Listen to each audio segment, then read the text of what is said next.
Man, he is one healthy turtle. Does he walk around at all out here? You know where he's going? He's going straight for the beer.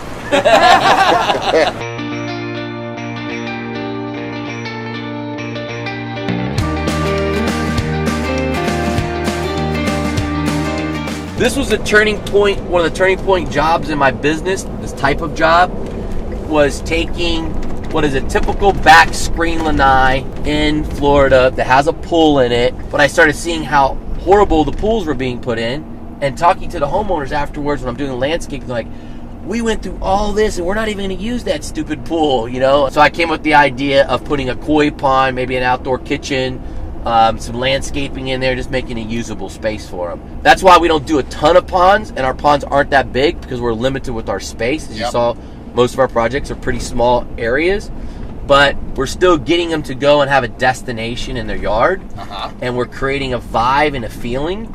And when these customers have that space to go to, they're always thinking about Enviroscapes. So you said one of the selling points of you was to having the pond because you had a turtle and you wanted him to be able to live in something. Yep. He was in an aquarium his whole life. Red Deer slider? Yep, Red Deer slider, yep. And he started out this big and now he's this big. Of course, and now he's got a pond. And he's got a pond.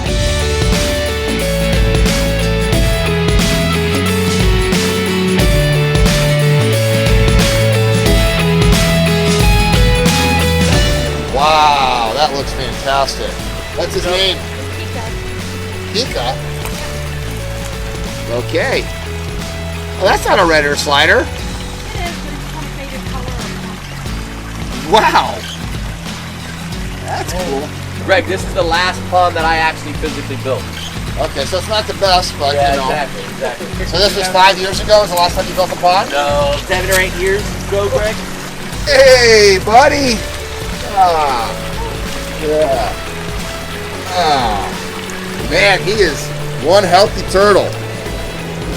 Look at him. Nice. Is he gonna go right back in? Let's see. No, he's like, I'm chilling out. Where does he sunbathe? He sunbathes on that ledge there, that middle rock. Yeah, yeah. And then also that outer where the... What a perfect habitat for him. Yeah. So you don't have any aquatic plants. Is it because he ate them? He's got some wetlands. We've cut them back a lot, but usually they're just... Yeah. Ledge, yeah. You know where he's going? He's going straight for the beer.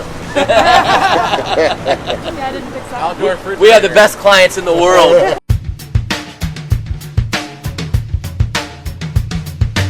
So Greg, let's talk about strategic alliances. Yes. This is a big problem that's happening in Florida. Zero lot line homes. There's not enough room for drainage. They're very shaded, and that area notoriously gets soaking wet and flooded during our rainy periods, and it's causing intrusion and mold in the houses. Ugh. I would line myself with a contractor and say, we'll take on your drainage work. We don't want drainage work. We want to build ponds. When we get in the door, I go through a 12-point inspection of the property, tell them how we're going to go through and assess all these issues, and then I start showing them pictures of some of the work we do. Well, we can take this water and put it in this beautiful water feature. So the builder's thinking they're just giving us the little drainage work, and then we're walking away with, on this one was about a $35,000 landscape project. It's called making lemonade out of lemon. And it was one of the ways that we aligned ourselves with other contractors to feed us work.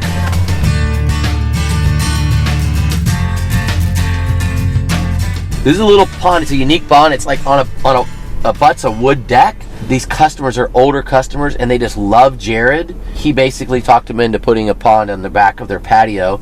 It's real strategic. We had to build up with Florida fossil rock to make the pond where you could see it. We're going to go meet some people that are very passionate for us. They invite us over to dinner. They're like part of the family. You're a landscaper, and you do water features. Is there a difference between a landscape client and a client that also has a water feature?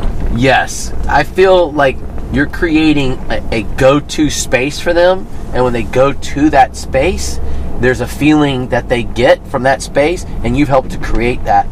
So they're always connecting you to that good feeling. And we tell them before we're building this, this space that we want to build for you is going to be a space that you're going to have a connection to. You're just going to feel great when you're there. We tell them that before we do it. We tell them that while we're doing it, and then afterwards they're telling it to us for the next 20 years. And then they invite us over to dinner to share it with them. And so that's why we make sure we try to put water features in anytime we can. Even if it's a simple salt stone, we're going to try to put some kind of water in there because it makes more connectiveness to the client every time. Do you want to introduce Brianna to the camera? Oh, we should do that. Brianna, meet Aquascape Land. Hi, Aquascape Land. Meet Brianna, Jared, who is Brianna to you? my girlfriend. Oh, your girlfriend. How are you enjoying today, tagging along, seeing water features? It's been really fun. Every single one's so different, and it's cool to see all the design that goes into it, and every single one of them are so unique. That's right. That's right. Even though they're built the same process, each one is a unique work of art, one-of-a-kind custom creation. I love the Spanish moss. Paul, Linda. Don't get this in Chicago. Now, she's a literal person, so she's probably like, Carl, you told me 2, not 1. Largemouth freshwater bass. Why do they have bass in this pond? Because I catch them and put them in it. Oh, okay. You said this guy's a retired sheriff? Yeah, and he'll Let me train. get the blankets off. He'll train a bass with worms, live worms. I'll jump out of the water and basically do tricks.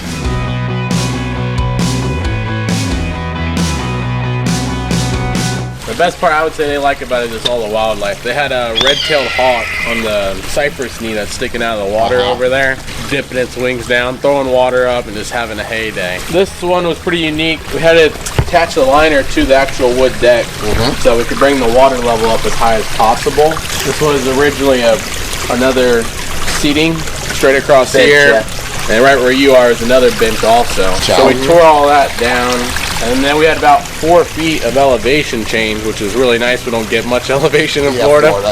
But we had a pond, so we actually had to berm it all up, build a retaining wall around the entire pond, filled up with soil, compacted it as we were going, built it all the way up, and then started to dig the pond. So we had a whole system that we had to create when retaining soil before we could even dig it.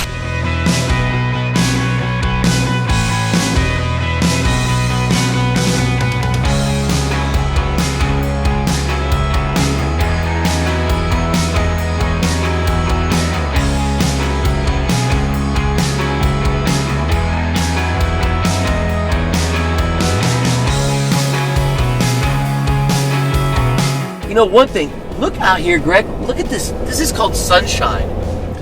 Florida winter. Okay, keep it on. Beautiful sunshine. That's why I'm here, brother.